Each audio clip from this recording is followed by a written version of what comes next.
In these last two sections, 9.7 and 9.8, we're going to look at stats, in particular, just graphs of how you represent data using graphs and how do you analyze data from the graph or from the different statistic values we can get from the data. So in this section, it's just going to be graphical. So we're going to take data points and then put them in graphs and kind of look at the trend and things like that. All right, so let's first look at different types of graphs. So first one is called the stem plot. The way stem plots work is you have stems, which are on the left, and the right-hand side, we call those leaves. So leaves grow out of stem. So let's take, for example, this part, 1, 2, 4, 8. 1, 2, 4, 8 means 1 is the stem, and then 2, 4, 8 are the leaves. So actually it represents three numbers. The first number being 12, the second number being 14. So basically the stem part is the number that comes first, and then the leaf part is the individual number that goes with the stem. So the first leaf is 2, so you attach it to the stem, you get 12. The second leaf is 14, you attach it to the stem, so you get 14. And the last leaf is 8, you attach it to the stem, so you get 18. So this is a way of representing data so that it's easier to see which, I guess, stem has most numbers, and then you can also see which number is the smallest, which number is the largest, because all the leaves have to be put in order. And so on. So it's a nice way of organizing data. The next one, this one is called a pie chart.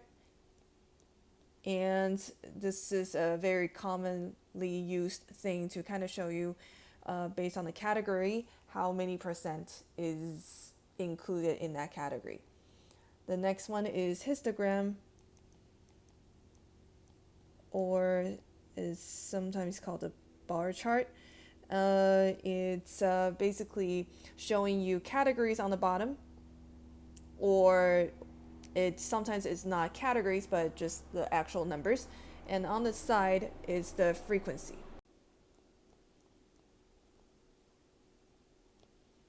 So we'll also practice labeling the X and Y axis. Okay, this next one is the time plot. So basically it's trying to graph a trend to see what this thing is doing with time. And so this one is S&P 500. So next year, or when you take economics, you'll probably see a lot of trend charts with stock. It's a very common thing to look at, just how this stock is doing with respect to time. And the last one, this one's called the box plot. And we're going to do that in the next section, creating box plots. Box plot, obviously you can see there are boxes, and the boxes tells you how spread out the data is, and the ends are, we'll talk about that, but the whole thing kind of tells you how spread out this data is compared to something else. So you can see how this one is not as spread out as this one. Okay, so that's just a very quick overview of different types of plots or graphs we're going to talk about in this section. So the first thing we're going to do is actually create a stem plot. So this one says it's the percentage of each state's population that was 65 or older in the 2000 census. And we want to create a stem plot. So I'm going to kind of just walk you through this. You can go ahead and create a stem plot by pausing the video first, write it out, and then I will show you what the answer is. Okay, so to create a stem plot, let me kind of set it up for you, and then you can do the rest. So what you want to do is kind of look through all the numbers and kind of think to yourself, what should I make as the stem and what should I make as the leaf? If you look at the numbers, it looks like the numbers go from 5 point something to 14, I think 14 point something. So what you can do, kind of logically, is either you make the 10th digit the stem, and then everything after that the sleeve, which actually does not make a lot of sense, that because you're not actually creating a plot that separates your data enough. If you make the 10th place the stem, then you only have numbers between 0 and 1. And then everything else is the leaf, then you only have 2 lines of data with a lot of leaves. And that doesn't make a lot of sense because you can't see the distribution very well. So stem wise, you probably want to make it the numbers that's on the left of the decimal point, and then on the right of the decimal point, that's all your leaves. So what we want to do is just kind of look at what the lowest number is, and like I said, I believe it's 5. And the highest number, okay, I see something that's 15 point something, so we're going to go all the way up to 15.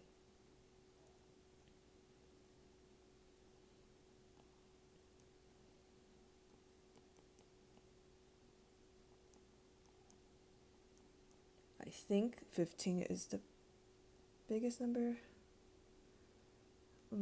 Double check. No, it's not. 17 is. All right. Then what you're going to do is you're going to go into every single data point, and for example, like I would look at starting from Alaska AL, and it says 13.0, so 13, and then the leaf part I would put 0, and then I cross it off, so I know that I did that one. And then the next one I want to go down, so AK, I think that's Alaska. So it's 5.7, so 5, go to the stem 5, and then 7. Okay, and then so what you want to do is you do that for all of the numbers. And while you're doing it, you're just kind of recording the numbers as you go. So what's going to happen is that you're not actually putting the numbers in order. So, for example, let's say that at 13, the stem 13, you actually have tons of numbers. And as you record, you're recording like 0, 0, and then 4, 1, and then 2, and 7, and so on. So they're not in order. Then what you want to do is go back and put them in order later, because it helps you analyze the data much better if they are actually in order. So go ahead and take a few minutes and finish this chart. All right, here is the stem chart or stem plot all filled out.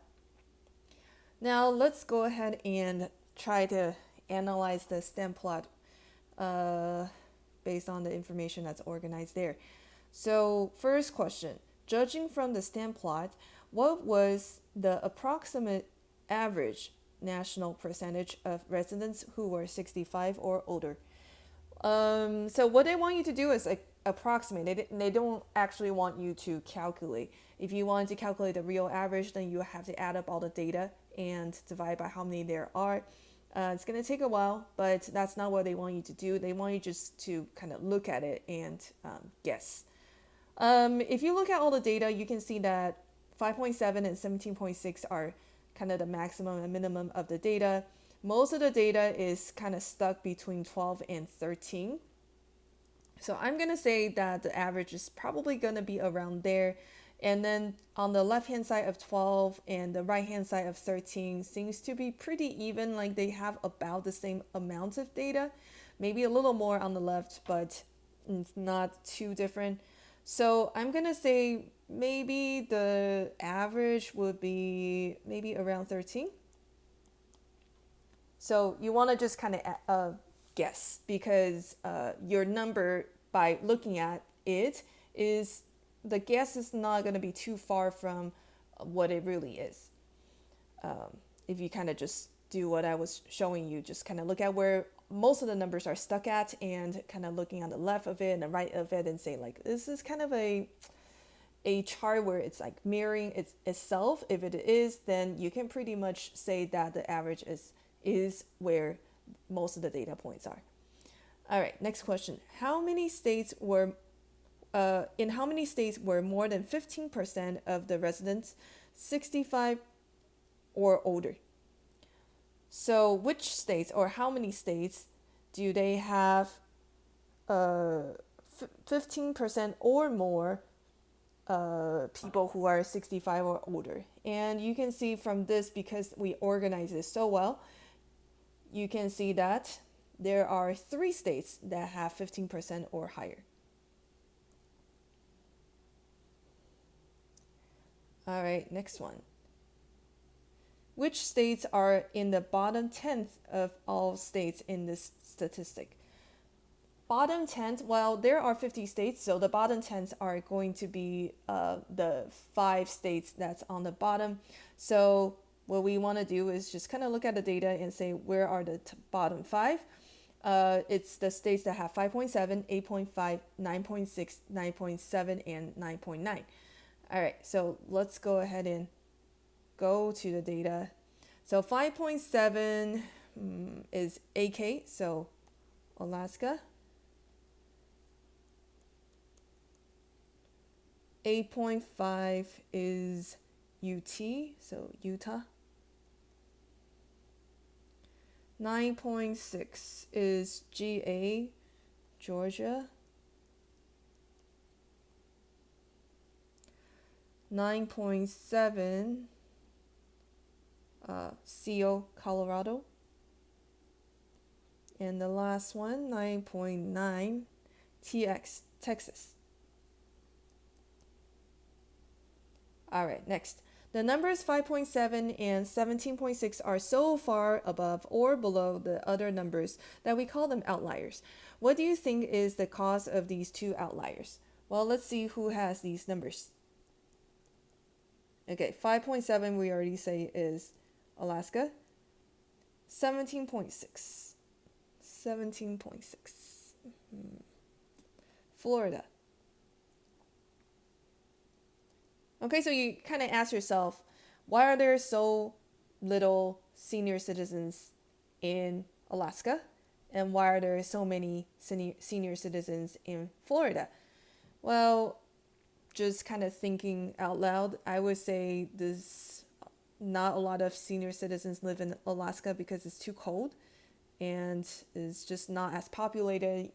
If you're kind of old and retired, you want to kind of live comfortably. So unless that is your hometown, most likely people don't want to retire there. And Florida is kind of a place where it has really, really nice weather, and most people retire in Florida because just the whole retirement community is really good. So very good retirement place.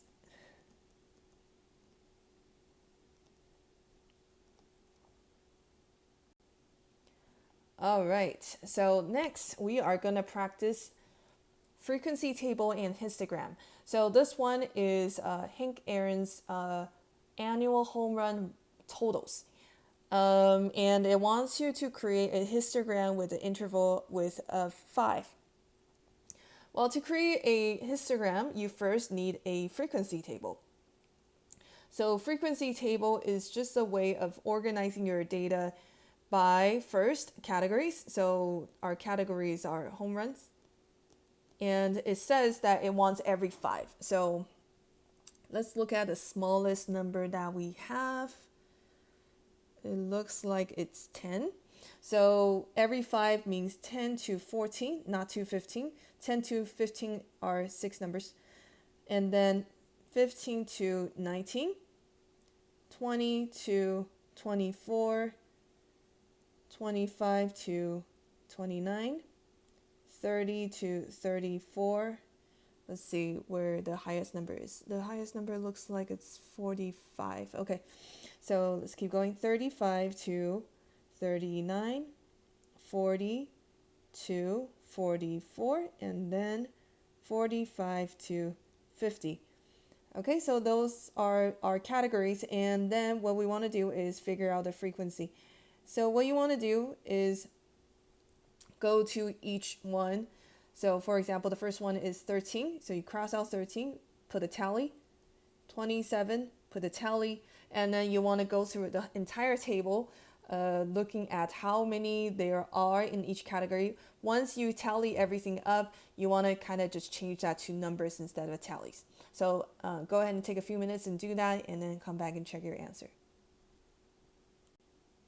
All right, so double check your frequencies to make sure that they are correct. Now that we have the frequencies, we can create the histogram. So looking at my categories, I can see that there are 8 categories. So I'm going to draw 8 tick marks here. So then I can label them according to the categories I have. So 10 to 14, 15 to 19, 20 to 24, 25 to 29, 30 to 34, 35 to 39, 40 to 44, and then 45 to 50. Okay, make sure you do write in what they represent. And on the side, I'm looking at my data, and it looks like the highest number I have is 6. So what you can do is just kind of go up to 6. So I'm going to label every 5. So the first one is 3 home runs. So you put a bar there. There's nothing for the next category. And then 2 for the next one. 3 for the next one. 4 for the next one. Oops, I drew it too close to the next. 3, 6, and then 2. Okay, and we can analyze the data if we want, but it's not required for this problem. We'll do some more analysis of this kind in the next section. The last one we're going to look at is time plots. So let's look at this example. Table 9.10 gives the number of cassette units shipped to retailers each year in the 13 period from 1995 to 2007. The numbers are shown in millions net after returns. Compare the cassette trend with the CD trend by overlaying the time plots for the two products. Graph the data on top of the plot shown below, which represents the units of CDs shipped to retailers each year. All right, so if you look at this data right now, they're saying that this graph here is already the amount of CDs that's shipped to retailers over the 13-year period. And what they want you to do now is to graph this table of values, which represents the units of cassettes that's shipped to retailers over the 13-year period. Now, first thing we want to do is this graph that they're showing us does not have any labels. We want to make sure that we do label them pretty well. So on the bottom, or the x-axis, represents the year.